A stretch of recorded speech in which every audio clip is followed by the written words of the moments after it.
This is Hannibal here from the HannibalTV.com, and I'm with two-time IWGP champion Scott Norton, who was also in WCW. He was also an arm wrestling champion. How are you doing tonight, sir? I'm doing fantastic, my friend. How are you? Doing excellent. How's the weather in New York compared to Minnesota? Same. I live in Houston, Texas now, brother, so it's always hot. So the cold weather and me probably don't get along as well as I used to. You know, I got some nagging injuries and whatnot that kind of carried over from the business, but no, it's all good, man. It's good to be back in the old frigid temperatures. I tried to look up a bunch of your arm wrestling stuff earlier, and there's not that much online on most basic searches. Could you tell us a little bit about your arm wrestling accomplishments? Well, you know, the thing about it is, you know, arm wrestling's come a long way now. And it's if it was like that when I was in there, man, I'd never left. But, you know, I mean, I pulled for 10 years right out of high school, and my goal was to be the best, you know, world champion. And, you know, I worked super hard trying to do that. And then there's a guy named Cleve Dean that came out, you know, 600 pounds, 6'10" dude that was just a complete monster. And for a long time, everybody was wrestling to be, you know, second. And I didn't do it that way. You know, I just concentrated on beating him. And I won a lot of tournaments coming up for 10 years. And then, you know, Over the Top was announced, and it was the biggest tournament of all time. And that was my focus. And, you know, it was my time. And I put together and I crushed him. You know, and I mean, it was my ultimate accomplishment goal in the business of arm wrestling. And shortly after that, I was offered a contract from New Japan to be a pro wrestler, and I changed courses. But you're not going to find a lot of video and a lot of tape because, you know, Wild World of Sports carried Petaluma, and Over the Top was not televised live, but it was part of the movie. And there's a lot of, you know, footage of that. And it just, you know, it's a different world now. You know, social media really brought it into the forefront.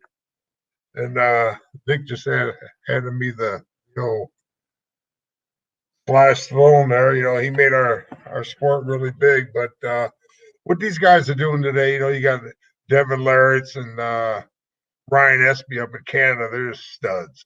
And they're living the life that, you know, I wanted to get back into. I wanted to go back into professional arm wrestling once I, you know, was done with my professional wrestling career, you know, because I know that, you know, my technique might have left me, but power never left. But too many injuries. You know, I tore too many tricep muscles and biceps, and shoulders are bad. And it's something that it's not really something that's in the game plan. But man, if it was like it back in the day, I'd have never left. And I truly love that sport. How were you recruited into the movie Over the Top? Was that just because you were involved in the real competition? Well, you know, that was part of it. You know, when Marvin Cohn approached me with, you know, the tournament Over the Top, I took pretty much 18 months, 2 years off from Poland, and I knew that to beat Cleve, you know, nobody's ever beaten him. He's just a monster, and his hand was so huge that I just had to be stronger than anybody just walking the earth, and I accomplished that. I mean, I went to the gym, and I mean, I trained twice a day like a monster for 2 years. And when I came back, you know, Johnny Brzenk was really hot at the time, and he's continued to be hot through the 80s, 90s, 2000s until now. Just recently he retired. And they consider him the greatest of all time. I was playing with Johnny. I mean, he was easy for me. And I'm not trying to disrespect this man because he's He's the best. He deserves what they're considering him as being the greatest of all time. But nobody beat Cleve yet, and I just completely obliterated that son of a gun. It was just awesome, but it's the business, I mean, it's part of the, it's something I wish I could have carried on and gone on for a lot longer. But, when pro wrestling knocked on my door, it was, I needed to do that. It was a great move for me. I know that you arm wrestled Gary Goodridge, not in competition, but in bars and stuff outside of. It wasn't in bars. It was after tournaments. Okay. Gary's quite a bit younger than I was or him, and Gary had a hell of a run. Super strong, super good, but he knows. Believe me. I mean, he just couldn't handle my hand. It was just my hand. To beat Cleve, his hand was the size of a freaking, when he made a fist, like a volleyball. And I just went to work, man. I mean, it was crazy what I did. And it was crazy what Gary did.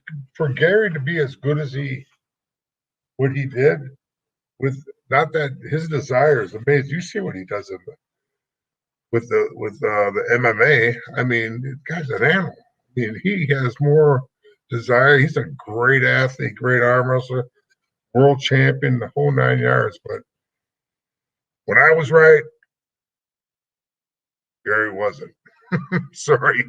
And I got all the respect for Gary. I'm not saying we all have our time. Everybody has this generation get that generation. What would Devin Lawrence do against Virgil Arcero? Or what would Johnny Walker do with for crying out loud, the guy or Monster Zilla, whatever the heck his name. I mean, Todzilla. It's just what we do. Everybody. And I had my time. Gary had his time. Johnny Brasink has had a long time. But no, I'm really glad you brought this arm wrestling up, because I love talking about it. It was something that I absolutely love doing. And what they got going on right now is it's really entertaining to me. I train like an arm wrestler. I mean, my shoulders are gone. They're blown out. I have to have them both replaced, which sucks.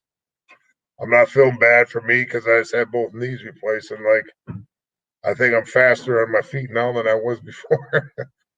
So there's no worries there. But I just I train for it. I train like it. But it's at this point it's kind of unattainable, and that's just the way it is. But it's something it's hard to explain. What was your training like for arm wrestling as compared to for professional wrestling? The business is more of a show as far as your physique or whatever, but arm wrestle is straight power to me. I just need to be more explosive and stronger than anybody else. And I got there. I did that. And it's something that when I peaked at over the top, and I mean, I went from arm wrestling Cleve Dean, where he was obliterating me. Then the next time I pulled him was half a minute. Then the next time I pulled him was a minute. Then, we just kept, and one day we pulled in Minneapolis, and we went for 2 minutes and 45 seconds, almost 3 minutes. And I knew that I was just getting better and better. And then all of a sudden, here comes over the top. I entered a big tournament in Reno. And in the finals, I wrestled Johnny, and everybody thought Johnny was the only guy who could beat him was Cleve. I mean, he was beating Virgil, he's beating Johnny Walker, he's beating Woolsey, he was beating everybody. George Hood, he's beating them all. Bob Olson. And it was easy. I just, and I knew that I had, you know, and then it was time to. This is the biggest tournament. I'm coming in my own. Cleve Dean's my wall, and I'm knocking that son of a bitch down. And I went to work, and to maintain that for, like Johnny's done it for all them years. That you know, that would have been a challenge, but it'd have been fun. It was it's a different sport. It's fun, you know. What we do in the gym to arm wrestle to get as strong as right now, these guys. There's so many different training apparatuses and handles.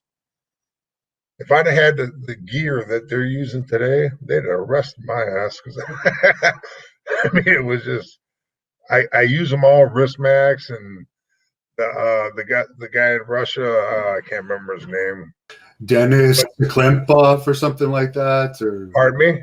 Is it Dennis something? I don't know how to pronounce it. Yeah, exactly. But you know, and it's just there's all these new handles and all these different angles, and you know, and I use them all, and I try, you know, and some, you know, I got more CBD oil on me when I'm trying to do this, and I'm training so light compared to what I used to train when I was in it. I mean, there are days I you know, 315 on a straight bar, I'd rep it 8, 10, 12 reps like a warm up. And, you know, I just knew that my upper body strength was just superior to anybody else in arm wrestling, you know, and I needed to be like that because it's all leverage. And when you got it, when your hand, I have a pretty good sized hand, but when Cleve Dean just so much bigger and he's got so much of an advantage on you, and his forearm is 6 inches longer than yours, you got to be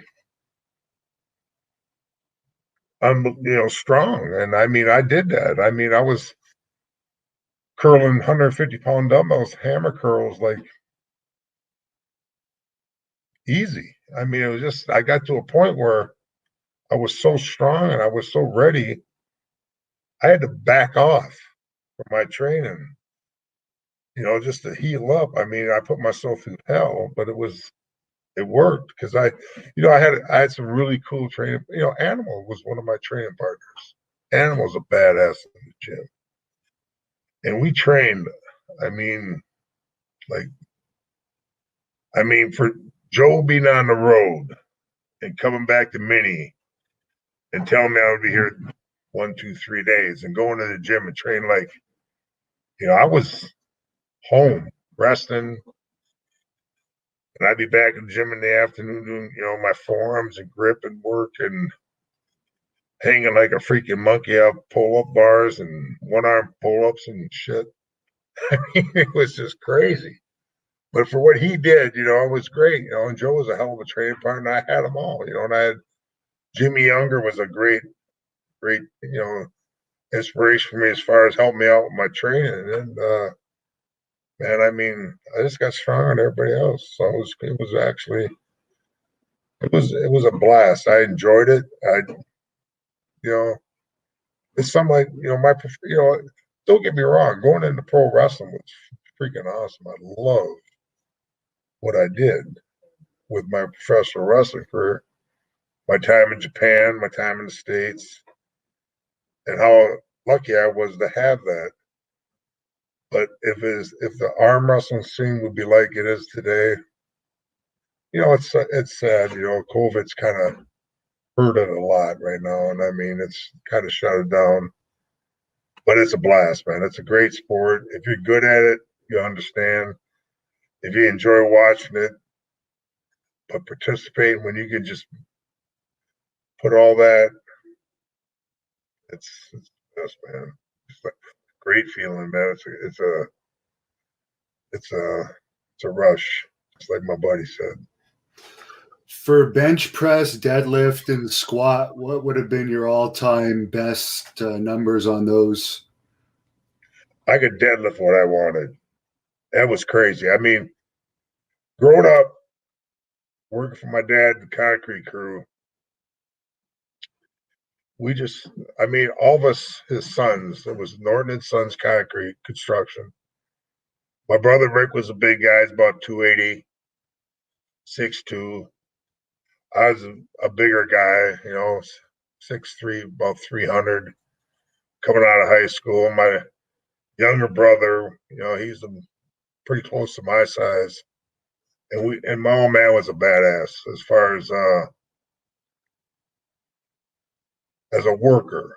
I mean, a hard worker in concrete. We just did it. I mean, when I was 12 years old, I wanted to be with him, swinging a sledgehammer and pressing my dad, just, working. And we did that, and we worked hard as a family, and we got strong. And, when I went into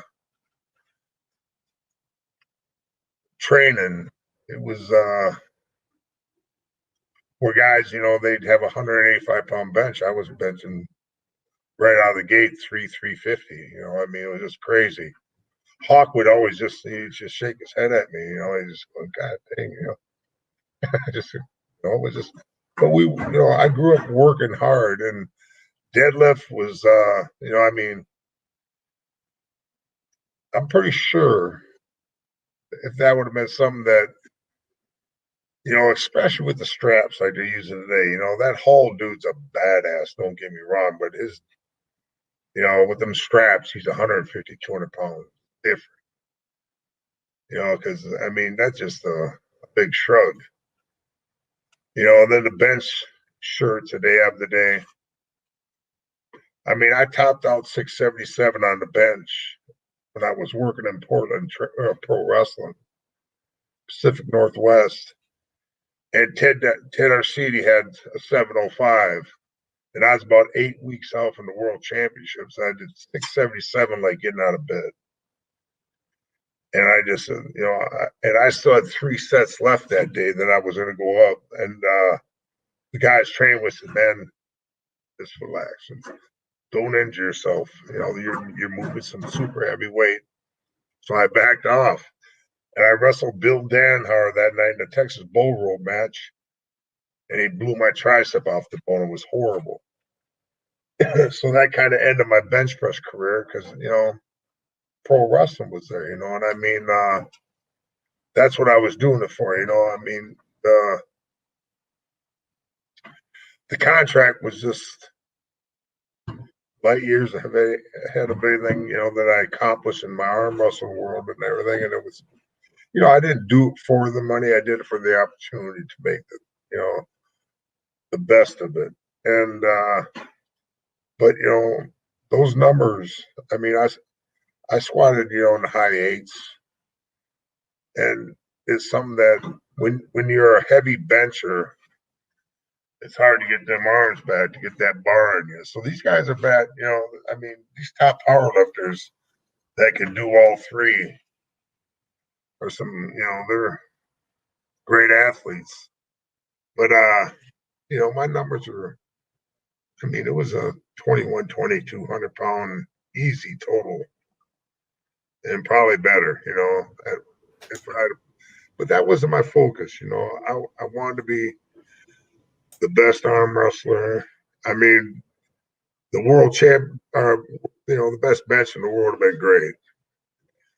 And, in my eyes, Bill Kazmaier is the best bencher ever lived. I don't give a shit. Dude did 661 with no bench shirt. The bench shirt throws 40, 50 pounds on easy. Now they're throwing 200, 300, 400 pounds on. And that's just not what they're doing.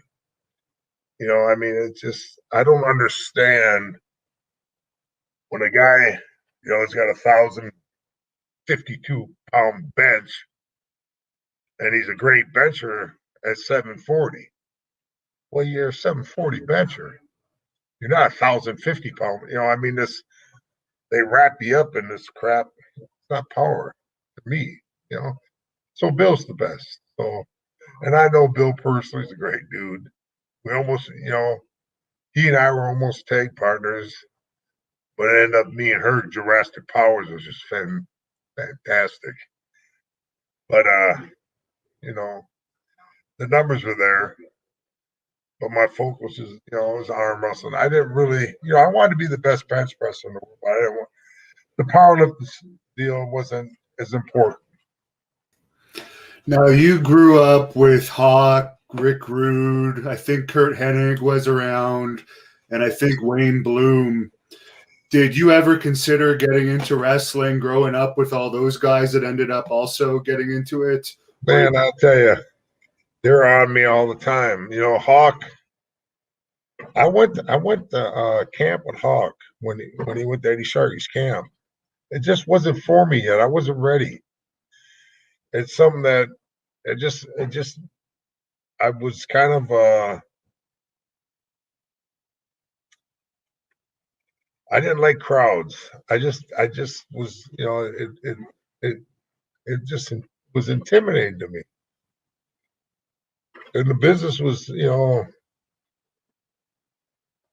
was you're putting yourself out there, brother. I'll tell you, I don't care what pro wrestler. His first match, he was petrified. It's so hard to do your first time out. But once you get, you get in that rhythm, you get in that flow, and all of a sudden, this is beautiful. This is easy. But it's just hard to get yourself out there. And I just wasn't ready. And when I was, I did it, and that's like, you asked about, how I ended up being in the business. Well, I was approached by New Japan when I was with the movie Over the Top in Japan.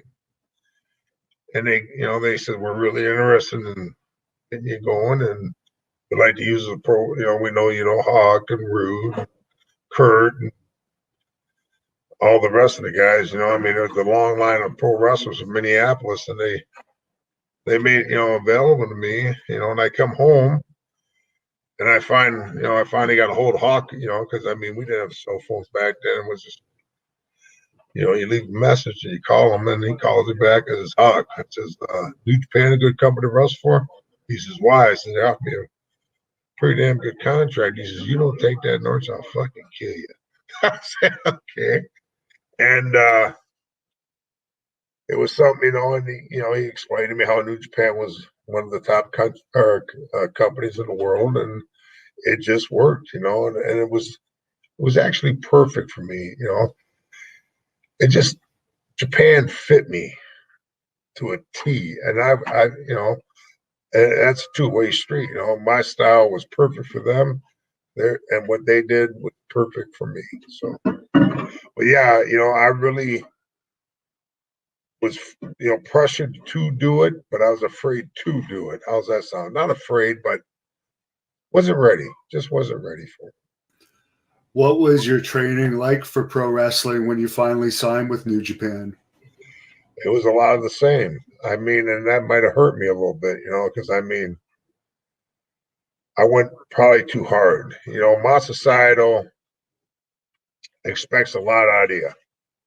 And he wants you as big, as strong as you could possibly be, man. And I love Massa. He's one of my he helped me more than anybody alive in this business, man. He was so good to me and such a great friend. But he just wanted you big, strong, and mean. And, we tried to do that and, worked my ass off. And it was just, I couldn't do what I did with the injury to my tricep. And if I don't know that was a mental thing or not, it was a serious tear. And, my bench press days, they weren't over. I went from a 677 bencher to a 577 bencher. And it doesn't matter when you're that heavy, I really didn't need to push the weight like that, but I always pushed hard. And it just, I wish I, if I, the way I train now and know how to train, I wish I'd have trained like that when I was in the business, because I'd have probably been, not more successful, but I'd have been less beat up. That's for sure. because you can't beat yourself up on both sides of it. That's what, we went hard and strong. And if we could have went lighter and more reps and more discipline as far as recovery time and everything, but we weren't programmed like that. We were just straight ahead monsters, and I mean, and I remember Rick Steiner when him and his brother Scotty were on the road with WWF. They came to Portland, and I lived in Portland when I was working in Japan, and they wanted to meet me at my gym and have a workout. I said, cool, So Scotty was doing arm or chest and tries that day, and I already did them that week. And Robbie was doing squats. I said, I'll squat with you. And the dude's on the roll, man. And I mean, he went up to 750 on the bar. And I mean, Robbie's a monster, an animal. And I mean, I just got back from Japan. And I was on a 5-week tour over there, and I mean, and we're just jacking this iron. I mean, just crazy. And I look back, and I mean, we could have done the same thing with 4 or 5 on the bar, getting the reps, you know what I'm saying, and taking a lot less pounding. But our routines were different. And I know these guys, I'll promise you, guys like The Rock, I mean, he's got a physique unbelievable. And these, Roman Reigns and these guys, they're not trained like we did. They're training way, way more to, recovery. We didn't give a crap about recovery. You just gave a crap about pounding iron and being as powerful as you can be. And, maybe it worked for us, but it don't always work for the long run. What was Hawk like in high school? He's hard to imagine as a kid. Oh, God. Pretty much same way, man. Hawk was 100 miles an hour. Aggressive kid, man. I mean, Hawk was, I don't know anybody. Oh, I do, but not too many people that have as many best friends as Hawk. Everybody in our high school was best friends with Mike, and Mike had time for everybody. But it would come down to the side about Mike was a brawler. Mike enjoyed it, man, and he was damn good at it. And he's a very loyal friend. Mike was God. I mean, to explain him, I mean, it's just kind of like, put it this way, where he ended up being Road Warrior Hawk. That's Mike. He was already Road Warrior Hawk in high school. How's that sound? He was too, brother. I mean, we used to work at bars. We're bouncers at different bars, and the phone would ring, and Danny would listen to go, Scott, Hawk's on the phone. I go, hey, Mike, what's going on? He says, well, I knocked out one guy tonight. How many of you knocked out? I said, Mike ain't knocked nobody out. Phone ring about an hour later. Hey, Norts, that's 2. Well, why don't you settle down a little bit, Mike? I mean, we're supposed to stop this crap. We're not supposed to be doing it. So that was, Mike was, he was already kind of like, put it this way, he'd have been perfect in the movie or the series Vikings. And what about Rick Rude, another guy that was legendary for his toughness? Boy, he was just a tough, gritty son of a gun, man. Rick was just, it was amazing that him and Hawk never went. And I mean, went to war. Because they bickered. They went back and forth hard. But Rick was just a gritty, tough guy. I remember Rick's dad owned a bar. And Rick was going outside with grown men, 16, 17 years old, and he did okay, man. I mean, Rick was just a double tough guy, man. And I tell you something, nobody, just fearless and absolutely a badass. And You know, he wanted your respect, and he gave it, and that was the best part of Rick. You know, Rick was another guy, man. I mean, he had your back. He was a friend. You know, and I mean, when we called ourselves North Siders in Minneapolis. We grew up in the North Side, and that meant a lot to us. I mean, when you're had buddies that you do anything for, anything. Rick was that kind of guy.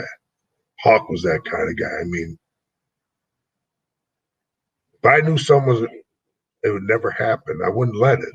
I mean, I would do anything I had to do to stop it from happening. If it was, something was going to happen to Mike or something, if something was going to happen to me, I mean, we had each other. It was important to us. I mean, and to a fault, I mean, but that's who we were as kids. And, I mean, that carried on through our lives. And Rick, Hawk, Kurt, Rick started out with me in high school, junior high school. Then, his dad moved to a different Robbinsdale where Kurt, John Norton, Wayne Bloom, and all those guys went, but we always stayed friends. And when we got in our later teens, early 20s, we're all buddies. And most loyal friends you could ever. I don't know how to explain it. I mean, just best buddies. I mean, I was so fortunate as a young guy growing up with they all turned into superstars. I mean, I tried to get I mean, I don't know where I ended up in the pecking order, and I don't really care. I know what I did, and I know what I wanted to do, and I did my best, And these guys, I mean, they're some of the very, very best at what they did, but we had each other's back through all of it. I remember Rick Rude, when I was really rolling in New Japan, he came in with WCW, and I haven't seen Rick in probably 2-3 years. And he walked up to me, he gave me a hug. He says, "Man," he says, "I'm really happy for you, man. All the respect." He says, "I love you, dude." And he says, "This is just the tip of the iceberg, Scott." He says, "Man, there's so much more here for you." He says, "You just keep doing what you're doing." And it just paralyzed me because it was us at home again. You know what I mean? It was like, no matter what the odds were back in the streets of any bar, any situation, the dude wouldn't leave it, no matter what. And it's just something that we got, and then, yeah, man, it's important to us. I guess when you were signed to WCW, was that through New Japan?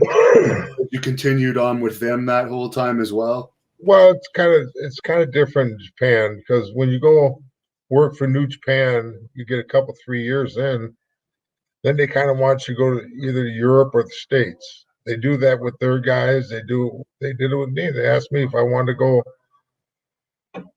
away for a year, and I said, "Well, not really." I wasn't really comfortable. And they said, "Well, we always have this door open for you."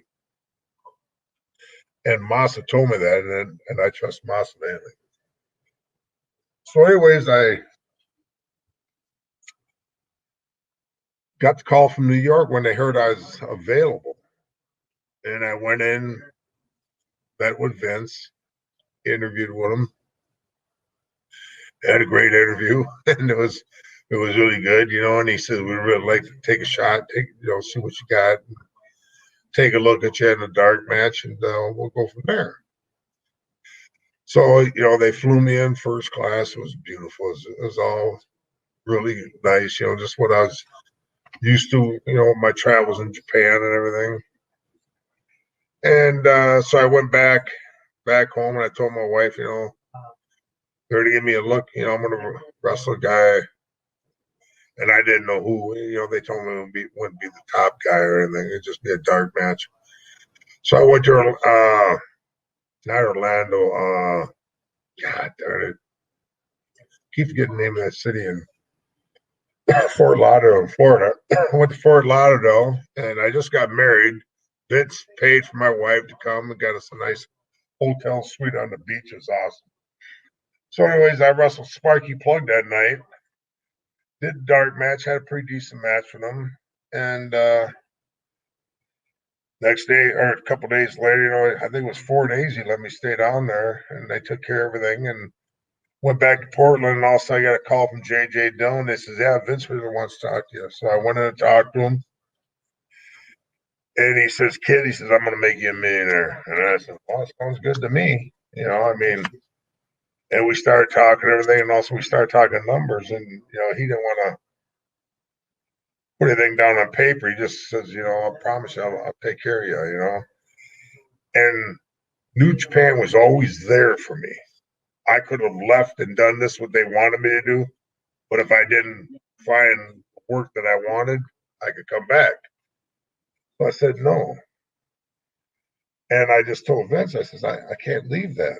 And so anyways, I flew home from New Jersey to Portland, center seat coach, and took a taxi to the airport where I was doing limos and everything. He was pissed. But just the way it worked, So anyways, when I got home and I called Massa up, I said, Massa, said, didn't go too good, Vince. He says, yeah, I didn't think it would. And he says, I'll talk to the office. We'll get you back working with us. And all of a sudden, I hang the phone over Massa, and about an hour later, I get a phone call, and Eric Bishop on the phone. He says, what in the hell are you doing? I says, what do you mean? It was kind of aggressive and everything. He says, why didn't you call me? And I said, well, WWE called me, and all of a sudden, and all of a sudden he brought me in. And so I went there for an interview, and, he basically met Eric, and I was in his office about 2 minutes, and we ended up at a Mexican bar across the street from the CNN building, had drinks all afternoon. So anyways, went to WCW for a short time, and all of a sudden, an NWO happened. And then New Japan was in serious talks with WCW. I had no idea. Then all of a sudden the deal was, where the NWO was already cooked up. I don't know if they had me being a part of it early on or whatever, but I was included in. And then all of a sudden, my contract that I had with WCW was probably 4 months into it. And I wasn't going with New Japan no longer. Then all of a sudden, New Japan and NWO came together, and I'm back with New Japan and WCW, which was great for me. Very fortunate for what happened. Anybody can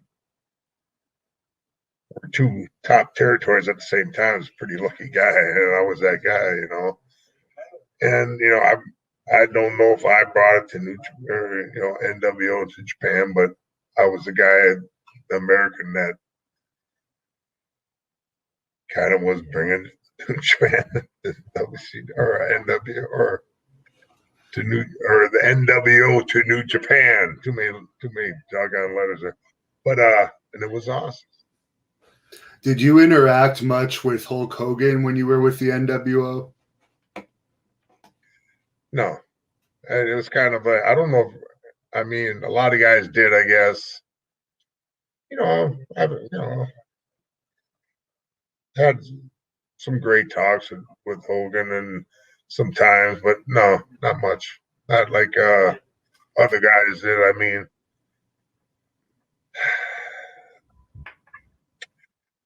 I wasn't the kind of guy like, hey, Hulkster, how you doing, man? I didn't, pat him on the back a lot. He's just another dude to me. Great talent, wrestler, freaking him. after leaving the business, he don't get as much credit as he deserves for the worker he was. He's a great fucking worker. Great wrestler.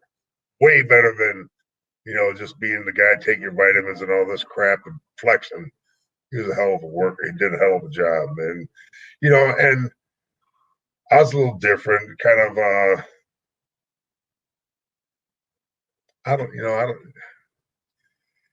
lot of guys kind of marked out on Hogan, you know what I mean? And I wasn't comfortable being like that because it wasn't me, and, hanging around these, the elite superstars in our business, I didn't change me. And I don't know if that rubs somebody differently or wrong, but I'm not being somebody I'm not to get him to take a different, aspect towards me or look towards me. You know what I'm saying? It's kind of a different world where, I mean, it's different, man. I just, I don't want to say anything negative about Hogan, but I wouldn't have done what a lot of guys did do to get his attention, and that just isn't going to happen. So. Now, I know a guy that you did get along well with was Haku, who I think you knew from Japan and WCW. Could you tell us any stories about him? God, yeah. I mean, what really, this is something that just happened, and it was so important in my life. It was, I left New Japan for a period of time, and I was doing a book signing and out west when I got my book out going and everything. And this is when the crew Omega and all the top guys, man, they were just roaring.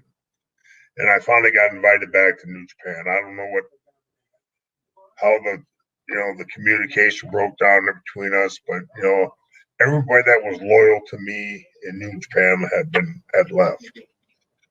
So, anyways, I haven't seen Haku in 5 years. And me and Haku had not a huge history here in the States as far as wrestling each other, but in Japan it was monstrous. We wrestled each other a lot. And they, the Silverbacks going at it again tonight. And when we did it, we did it.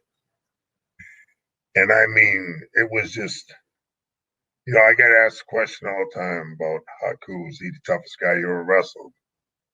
And yeah, he is the toughest guy I ever wrestled, but he's also the best person I've ever wrestled. People don't understand the man. He's one of the best people I've ever met in my life. And, I'm fortunate because I got a lot of friends like that, but Haku stands out, man. And so getting invited back to New Japan, and we're at the lobby of the hotel, and I got, Haku comes walking in. All of a sudden, I was waiting. I'm waiting in the lobby for him. I haven't seen him in years. And we came together, and we hugged, and we just started talking. And he's looking at me, and it just, we're exchanging our feelings and embracing and just enjoying each other. And he says, brother, he says, look at these young guys. They need to see this. Respect what we have.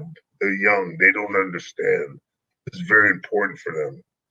And I look around the room and everybody just like standing with their mouths open. All these top kids, man, and they're great. They're great. Our pro wrestlers, and they're phenomenal. And I'm just going, this is a person that I respect as much as anybody in my life. And it was just this special thing that we shared, because you always want people to respect who you are and what you've done. But that day, it was just so different because I mean, I've never left anybody awestruck before, but they were. They were just, they're looking at, I mean, Ming's family, his son, his kids are just standing there, they're looking at us there. But what we shared was so important to the room. And it's something that, you know, just it's part of me, you know, I mean, and for him to show me that throughout the years means so much to me. And, you know, we poured our blood, sweat, and tears in this business, and you work your tail off, man. You work your ass off. We all have. Everybody did. And, you know, to be put not in that category, but for that time, that minute, that 5 minutes, I'll never forget that as long as I live. And it's just something that, you know, I can share with you. And I hope I'm sharing it as, you know, as well as it happened. But it was just a special time, man. It just unbelievable.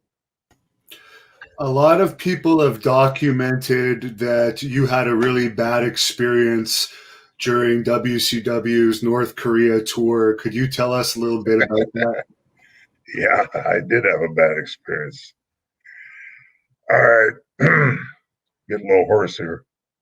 But North Korea was an eye-opening, brother. I had no idea what I was getting. None. When Massa Chono and Tori walked up to me in the locker room and said, Scott, after this, we go to North Korea. I said, okay. I mean, you know, I knew that it was a communist country. I didn't, you know, I thought I'd be going to Russia or something. And man, I was wrong. But so, anyways, the episode that I had that was so, even, you know, today, I should have been dead. They should have, you know, it just shouldn't have made it through this. I just got married. You know, when I'm on the road, I stay in touch with my wife. I tried to call home for 3 days from North Korea. To make a phone call there was impossible. Excuse me. So, anyways, I'd have to go down to the basement to the operator and tell her the number, pay her, and then I'd run up. The elevators didn't work in this huge hotel in North Korea, which is probably the only hotel in North Korea. And I had to run 7 flights of stairs, and I could hear the phone ringing. And by the time I got to my phone, when I picked it up, dead. So I tried to go home for 3 days. Couldn't get home through. And all these Americans from the WCWs with us and everything. So finally, they let me call home. When I got to my room, I grabbed the phone and I got to my wife. I got to talk to her. She was so mad at me. She just started chewing my ass out. And like I was abusing our marriage. And I was out all night with the boys. I says, Tammy, you do not understand what kind of shithole I'm in here. Boom, just like that, the phone goes blank. And I'm going, she hung up on me. $17 a minute. I've been running up and down these stairs for 3 days. I'm telling you, I tried 30 times. It was just, I was so pissed off. So I'm sitting there and I'm on my end of my bed. I'm going, what the F? And she, you know, I finally get through and all of a sudden I get a pound and knock on my door. Boom, boom, boom. And when I answer the door, I'm ready to take this son of a bitch out on the other end because I'm pissed. Here's 4 guards with this dude, and they got guns. And they told me, they says, come with us. And I'm going, what the hell's going on here? And they took me out of the room, not by force, but they persuaded me. So the elevators worked. They just wouldn't let us use them. Down the elevator we went, right past that little operator room where I was trying to make these phone calls for all that time. And we went down this like a freaking tunnel. And they put me in a room. And I'm like, now I'm scared to death. And all of a sudden the door bangs open. And this guy comes in with these guards, and they're all armed, military people. And he looks at me, and I mean, if looks could kill, I was dead. And I'm just sitting there going, what have I gotten myself into here? I mean, nobody knows I'm down here. Nobody knows where I'm at. And I'm thinking, this is it. I'm dead. And if it wouldn't have been, I still believe this. If Muhammad Ali wasn't on that tour with us in Anoki, I'd be gone. Especially after years later, when that warm beer college student took a poster off the wall in a hotel room, which were on our walls in the hotel room, and they did what they did to that kid, I'd have been executed in public. It was, and I mean, I sat there and I seen what they did to that poor guy. I mean, they sent him back to America with all of his teeth pulled out of his mouth and just set him in his mouth and just placed him back where they're supposed to be. And he was brain dead. They beat him, they tortured him to death. And I mean, to get out of there with what, and I was, frightened for my life. And I'm trying not to be frightened too often, I guess.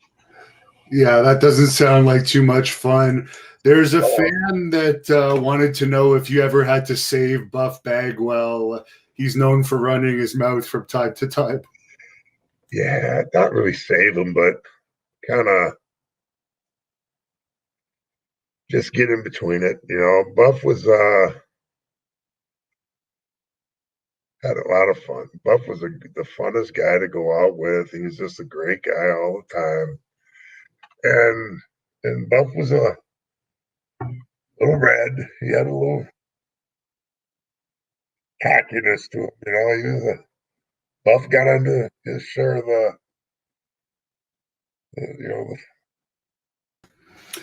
Well, I'm glad it wasn't anything too serious. No, but I mean, Buff's a pretty tough guy. I mean, it surprised you. Another fan wanted to know if WWE ever made you an offer once WCW closed to come back. No, never came back. I mean, they knew where I was going. They knew what I wanted to do. I mean, being New Japan fit like a glove, brother. It was just, and I don't, maybe I could have pursued it. I probably thought, but no. How did you get along with Massa Chono over in Japan? Fantastically. Can we take a break for a second, please? Oh yeah, we're almost done now. Anyways, I gotta use the restroom. 1 minute. Okay.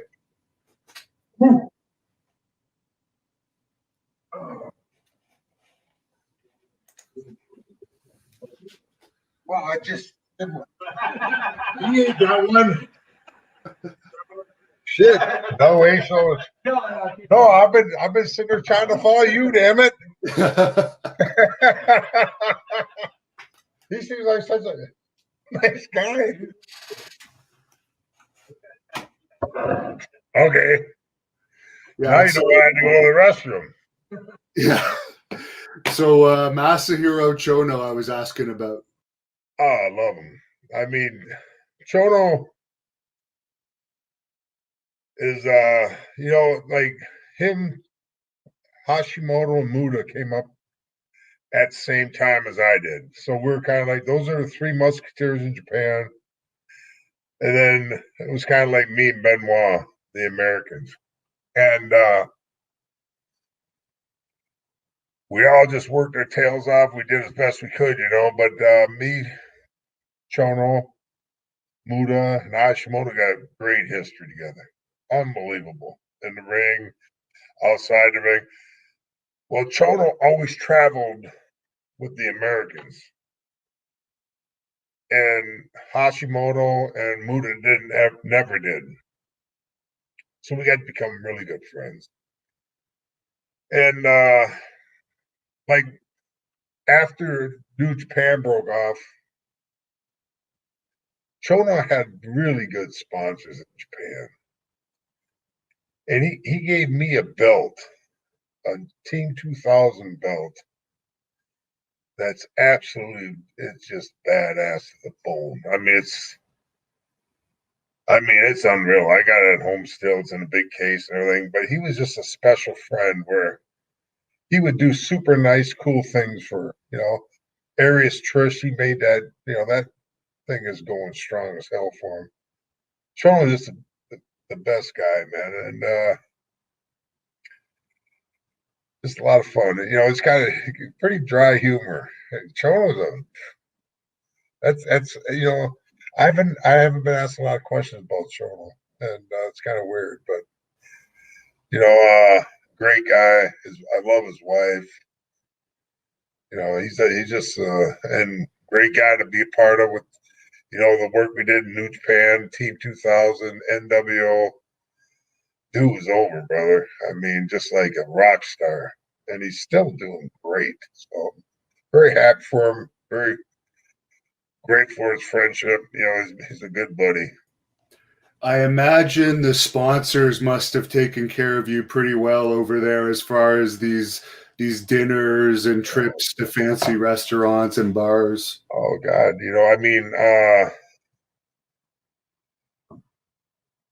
I started feeling guilty sometimes.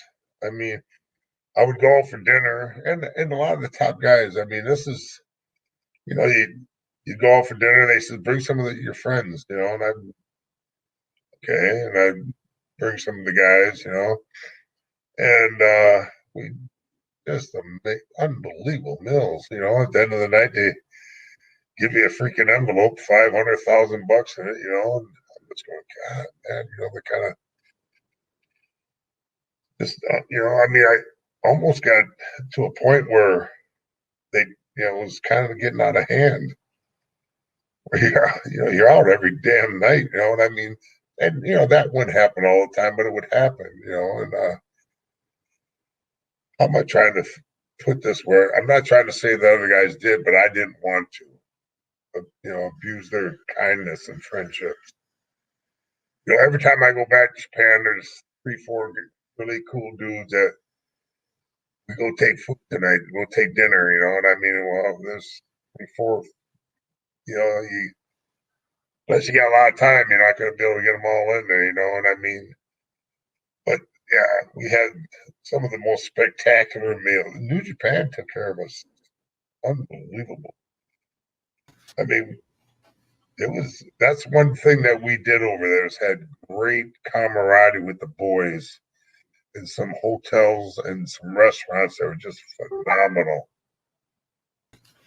Last guy I'll ask you about is Goldberg. He's still with WWE in the main angles. You wrestled him in WCW.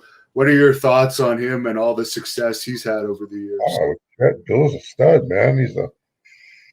Bill had a different look. He was his persona was phenomenal. He was a lot of guys. How do I put this without trying to really? They're very. They didn't think he worked hard enough for what he got, and to me, okay, maybe he didn't have to. You know what I'm saying?